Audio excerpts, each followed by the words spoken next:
Hello again, folks, and welcome to a new Let's Play. This is Harbinger, a 2003 Diablo-like that was recommended to me by Domovoi, who once again had contributed to helping me keep a roof over my head, so thank you very much for that. I know very little about this game. He did mention that it was constructed something like Nox was, where it's very linear in its gameplay and whatnot.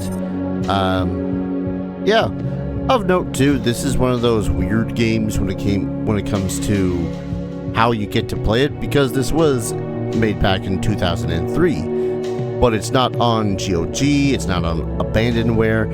It is available on Gamersgate for like $5, and it doesn't have a DRM once you have it installed, but you can access it on the Internet Archive just fine with the original files. And honestly, based on what I'm finding, that's probably the preferred method, because the Gamersgate is the version 1.01, whereas the one that's up on the archives is the patched version, which fixes a lot of bugs.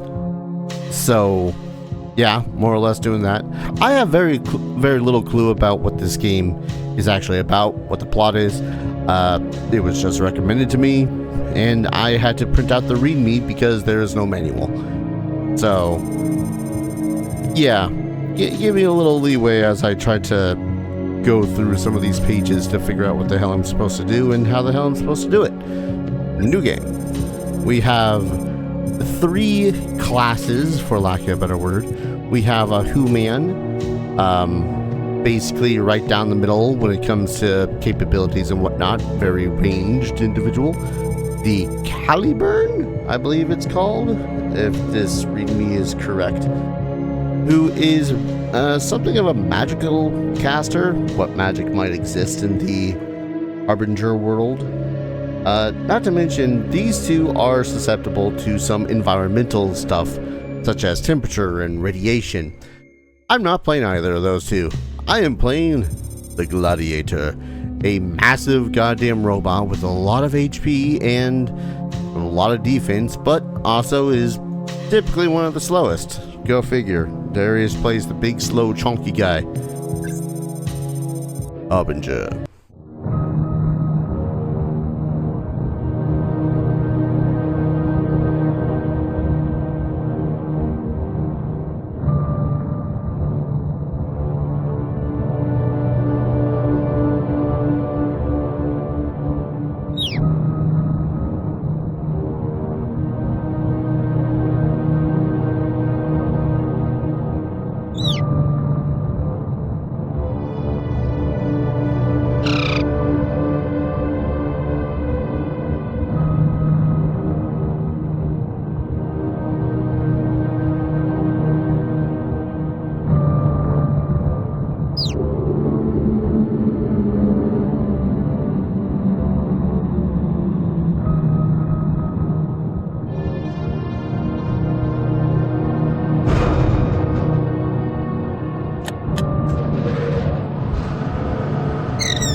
Well, that was an intro.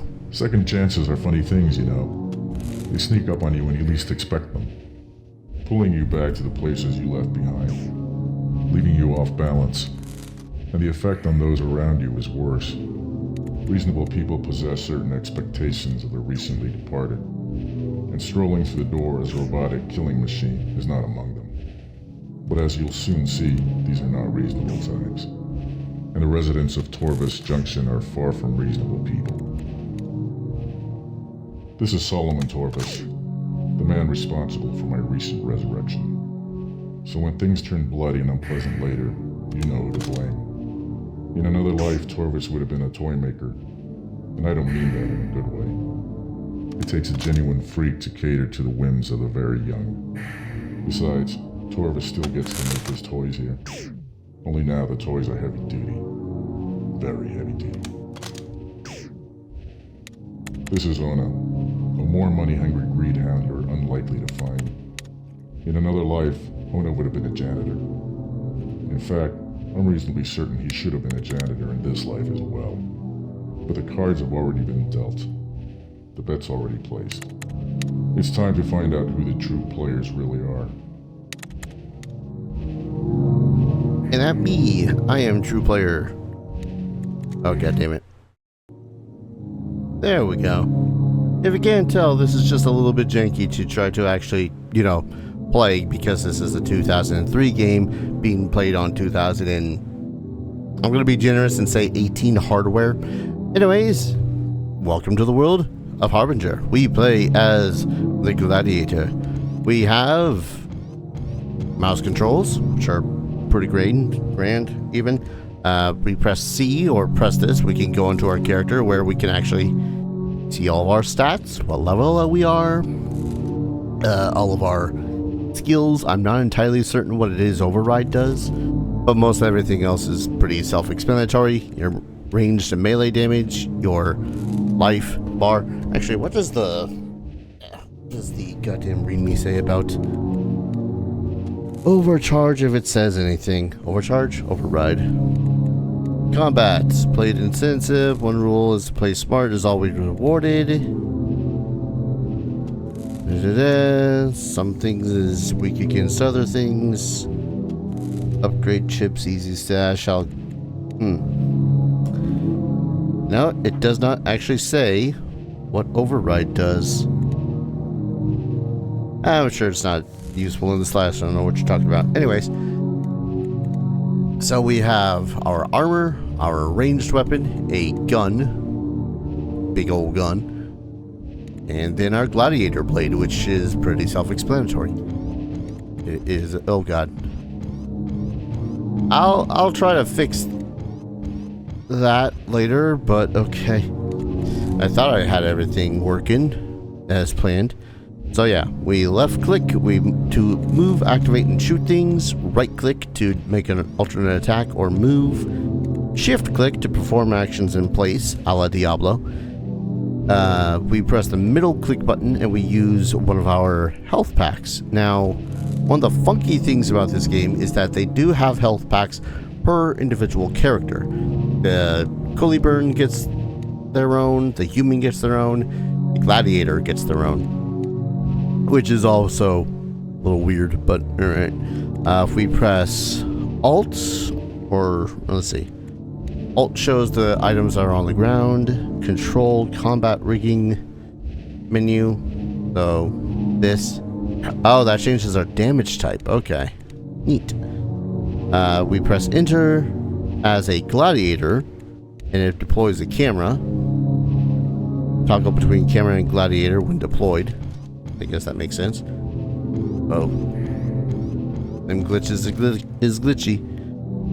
1 through 4 changes their range mode. 7, 8, 9, 0 is specifically for the Cullyburn. Now this is where it's interesting. We have F1 to our log, which, quest log. F6 to actually have a quick save, and then F7 to quick load. We can also press spacebar to just use the health pack, as well as instead of the middle click button, mouse click, which Considering how old and not working this mouse is probably for the best. This is the in-game menu. We really don't have many options. Sound, gamma, music. That's about it. Up the gamma just a smidgen. And then we can end the game by pressing quit to get, well, the end button quits the game entirely, which is interesting. It's a choice. How much do you think I'm going to forget all of those? But yeah, this here is our teleporter thing. This will take us to multiple menus of the multiple areas. I need to fix that. 1 second, please. Okay, so there's going to be some difficulties with this playthrough. One, it does not like being played in windowed mode. I am now switched over to full screen, which you are all seeing it in a very 18:600 fashion. I am seeing it fit the entirety of my screen stretched out and whatnot. Yay for high definition technology. It's just not working with previous technologies. This is not a problem to me. It still looks good like this. It just, gonna be a little bit weird. Anyways, as I was saying, this is going to teleport us all around our places. This is the easy stash. There's a bunch of these that are going to be set all over the game, and these are going to make it so as we can deposit things and quickly access them from another point. Say like I'm too stocked up on stuff and I need to put some stuff away so that I can pick up other stuff. This is what this is for. This is Ona. New face. Ona likes new faces. New faces means new business. You must be the help Torvis sent for. If you find anything good while you're out running for the old man, bring it back here and Ona will trade. Make you run Torvis's errand, Ona might have work for you. After you run Torvis's errand, I'm have work for you. Maybe you and Ona enter into a business relationship. Good for you, good for Ona. Win-win, yes? I'll keep that in mind. Yes, don't forget Ona. Remember, win-win. Let's trade. And, Jesus, them prices. Like, my torso armor is only 290, I'm gonna say bucks. But like, shit was like, oh hey, this is nearly 5,000, but it's also going to increase our melee plasma and whatnot. But otherwise, most of this is like just a little too expensive right now. A little alarming when something's called disease. Let's see. Remind me as I'm trying to read me about the different types of damage that there are. There's firing modes, there's talk about, there is some talk about what damage types are most effective against other creatures, but it's very quick and dirty about it. Every enemy type has its own strengths and weaknesses. If you use these to your advantage, you'll have little trouble defeating most foes. If you don't, well, don't say I didn't warn you. Plasma are effective to some degree on most enemies. EMP really only affects mechanized enemies. Vantir are not mechanized enemies. They are ooze in a protective suit. Okay, good to know. Scintilla are especially vulnerable to disruptive weapons, and electricity is most effective against bugs. And the poison tolerances are for me to discover. Oh good, I love discovering things and not knowing half that crap. Nothing over here. That's not a mark against the game. That's a mark against the goddamn reading me person. Anyways, here's Torvis. What you need? How's the new body treating you? Feels, I don't know, different? That's expected. It's quite a change from what you had before, so it's no surprise that you're feeling a bit off. Don't worry, I've got just the thing to help. Let me guess, a job. You got it, but this should be an easy one. Just something to get your feet wet. What do you need, Torvis? Strange things have been happening ever since we've reached Aegis 9. For one thing, the Scintilla have been behaving oddly. Scintillas always act weird. There's Scintilla. Yeah, but now they're grabbing up all the weapons they can get their hands on. They're either expecting trouble or they're planning on causing some. Either way, we need to find out what's going on. Do you want me to snatch one up? Not yet. I got a feeling that Balastre is behind this. Excuse me? Yeah, Balastre. Prophet's been quite lately. No rallies, no protests, no speeches, no public appearances at all. I think he's behind this. I think he knows what's coming. So you want me to grab Balastre? No, I want you to grab or snatch up anyone. What I want you to do is steal his prophecies. They should tell us everything we need to know. Where am I supposed to find these prophecies? Scintilla record everything Balastre says and does. They even record his streams. All this information is then fed into a giant machine they call the Omniac. I have an umbilical code that will take you to Omniac. Umbilical code? Yeah, Torvis Junction now has its own functional umbilical. It's behind you. That's what this thing is. All you have to do is step on the platform and away you go. For security measures, the codes get cleared all the time, so don't count on being able to return to an area once you leave. What about a stash? We got an easy stash set up for you over by Ona. If you find gear that you want to keep but can't carry, you can store them in the local easy stash and recover it. Back to the prophecies. Yeah, prophecies. All you have to do is umbilical over to Omniac, steal its storage card, bring it back to me. I'll take it from there. How do I steal the storage card? Here's how you do it. It's a little tricky, so pay attention. First, go up a ramp and shut off Omniac's power. You can tell it's shut off when the hologram is disabled. Then, yank the storage card. That's all there is to it. Can I get paid? I'll give you 250 won for the storage card. Gonna need a little more. Don't forget where you are and who brought you back. I'll pay you 250 on for the Omniac score. A fair price. Take it. Alright. Quest log updated. Dorvis 1 says to waltz down into the heart of the Scintilla controlled zones and yank the storage card from Omniac. If I didn't know the old man for rebuilding me, I might have told him how crazy he sounds. I suppose if he put me back together once, he can do it again. Not that I plan on letting some Scintilla send me back to the scrap heap. Alright, what did it say about the Scintilla when it comes to weaknesses? Vulnerable to disruption weapons. Well, I think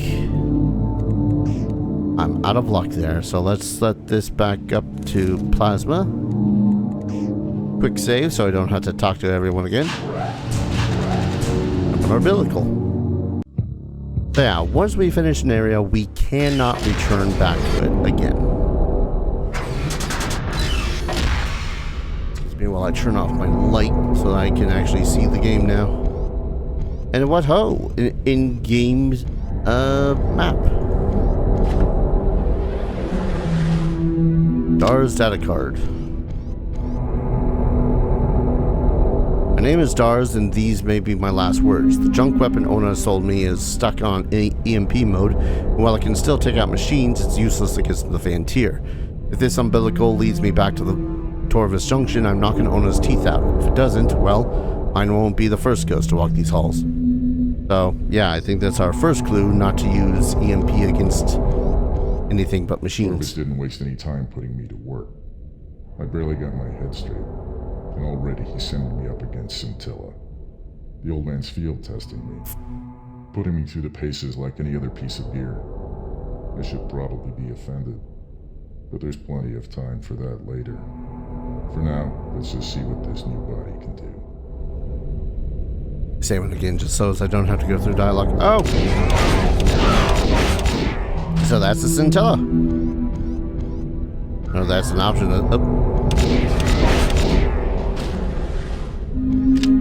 Yeah. I think that's one thing I might be a little bit meh about this game so far.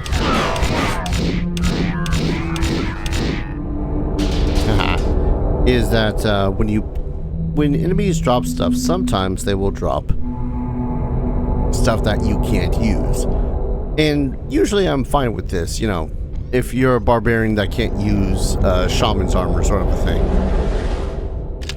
But the game makes it so as enemies will drop human health, or health for a different, again, like a better word, class than you got. And when you only have so many things you can fight. I believe all the drops are completely random what it is that you can pick up. An important note too is that as I take shots, this energy meter is going down, which means that we can only take... Oh, hello. Ooh, 2 added to my life. Neat. Which means that we can only take so many shots from a distance.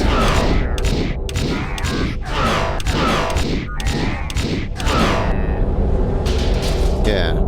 Upgraded right gauntlet. And that wouldn't be such a problem if, from what I've tested so far anyways, melee is a little bit jank and weird. And probably not something I'd suggest getting into if you have the chance to. Okay, so you'll see on the map, and you'll also see here, radiation.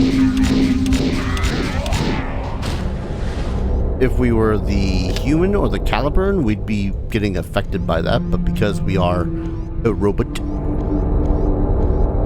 we are not. Or at least none that I've seen any sort of effect on. But yeah, because we don't ever return to any of these locations, be sure to explore all we can. We want to murder all we can too, because we do get level ups.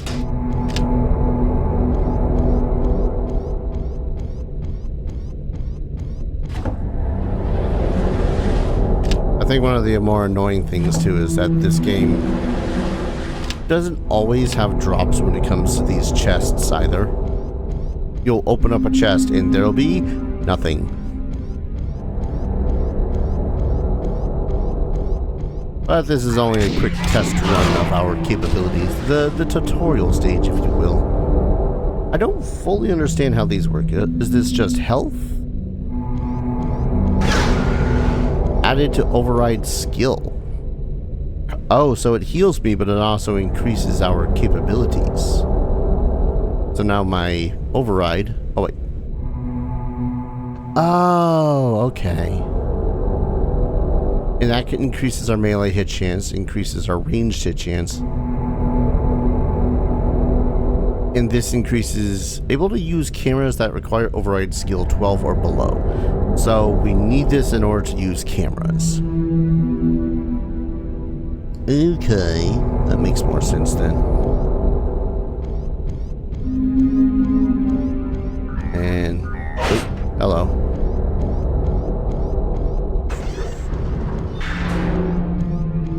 Who you shooting at, huh? Who you shooting at, bro?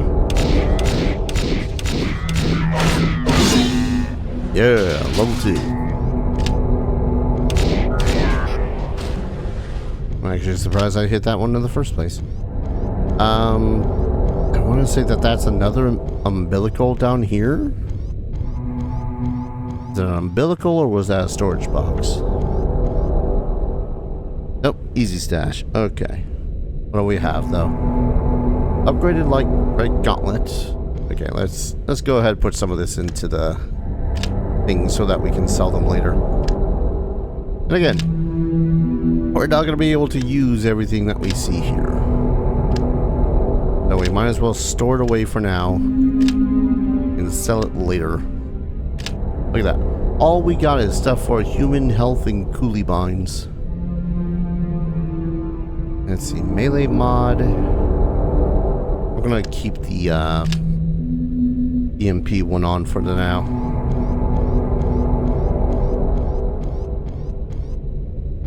I might make this a longer episode just so as I can fully explore this first area. Exploring is fun. Oh, hello. And here's the sample of melee. Again, it might not be something I get a lot into in this game simply because unless I do way more damage in melee or hit more often in melee,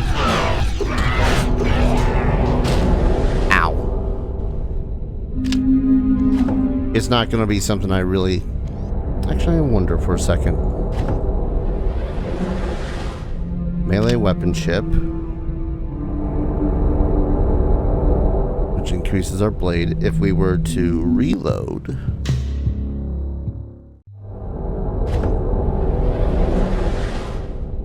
Okay. It was worth a shot. See whether or not one can save scum better equipment. Or at the least more appropriate shit. Oh, gotta use that health.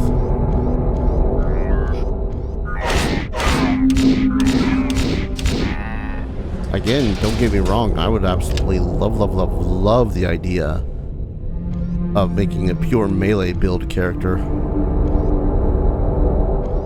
As with most games. But it just does not seem like it'd be a good idea considering everything else also has a ranged weapon. Oh, shit. Juke Jai, run away!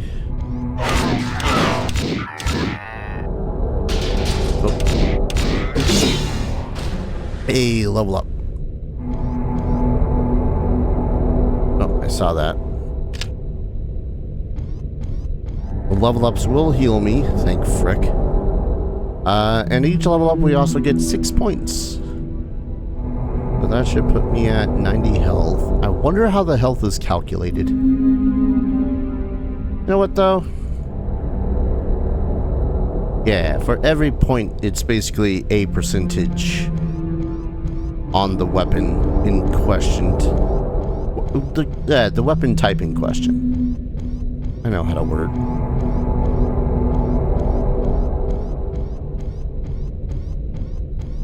And that's the umbilical, so that's the end area. Ah, this is what we need, I think. Chip controls. Received Omniac data chip. Can we look at it? Is that better than mine?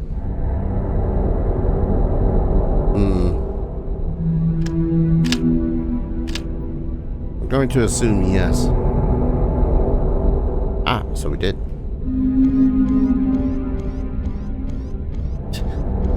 Gotta love how I went, oh yeah, no, probably best not to invest too heavily into melee stuff, because if I did that... War fusion. Fusion core.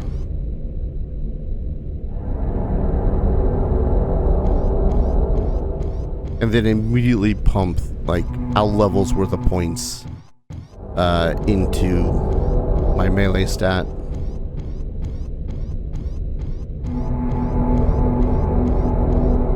I just want to make sure I didn't drop anything. I don't think I did. Alright, yeah, let's go back into the to the umbilical.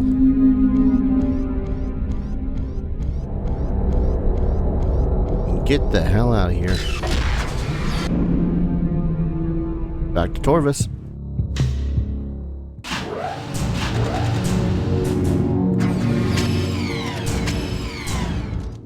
Glorious.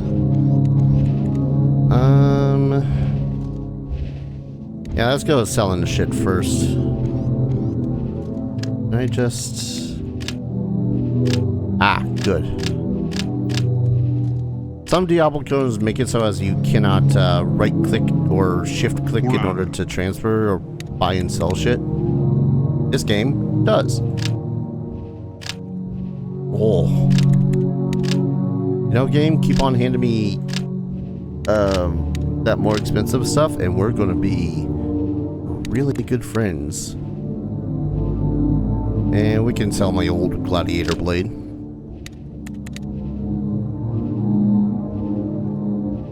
Oh, I need to be level 7 with an override skill of 14 in order to use that suit.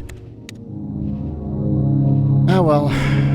Does mean, though, that I'll be able to save up for it. Yeah, look at that. 8 to 18 damage and nerve toxin with a bonus of +5 to my melee skill.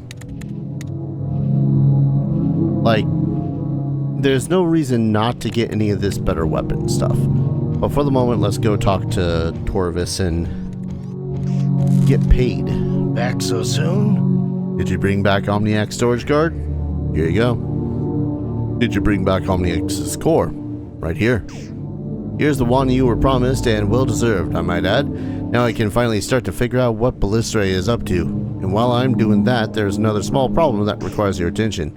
What sort of problem? I'm starting to get worried about Foe. He should have returned by now. I know he owes Ona someone, but he is no deadbeat. Not like him to leave his accounts unsettled. Maybe you should try to find him. No problem. Actually, wait. Why me?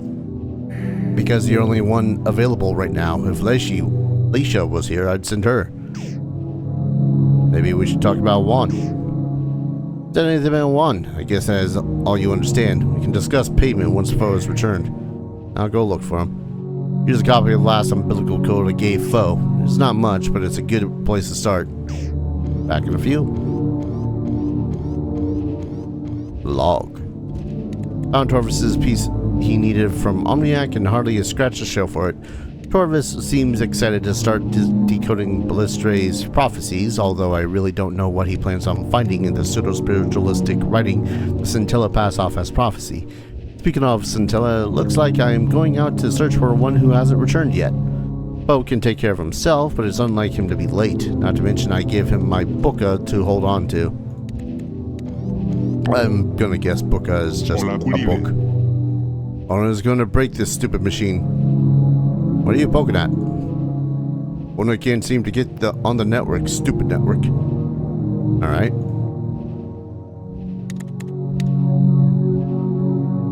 Now the question is, do I stupidly spend my money on this suit now in anticipation for later?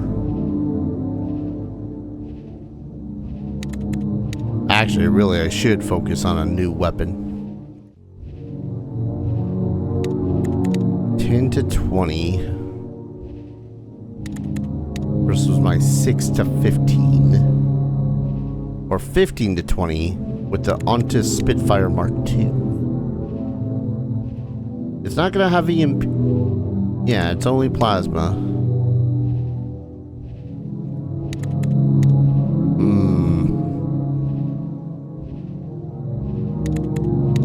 My question is too.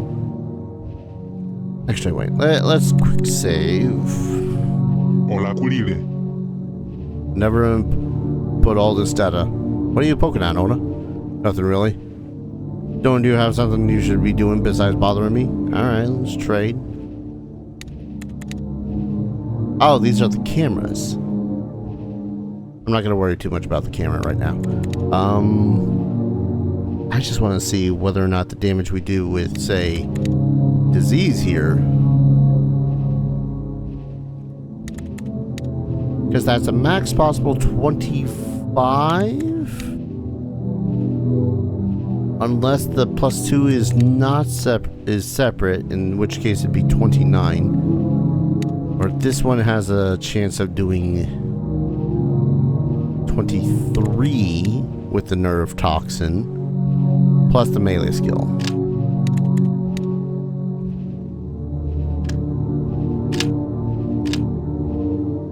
Yeah, that is a huge increase in damage and whatnot. I mean, it means I can't purchase this one, but I'm kind of hoping that it's going to be here when I come back. And I know for a fact, because I had played a little bit of this before.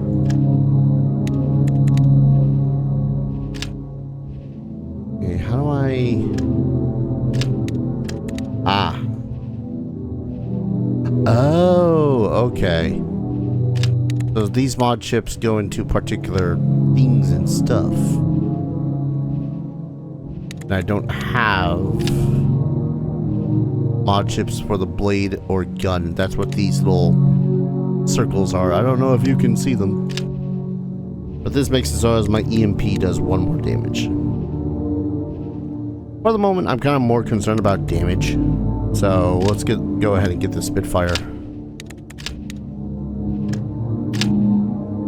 Wait, that one's plasma, that one's EMP, so it doesn't really matter.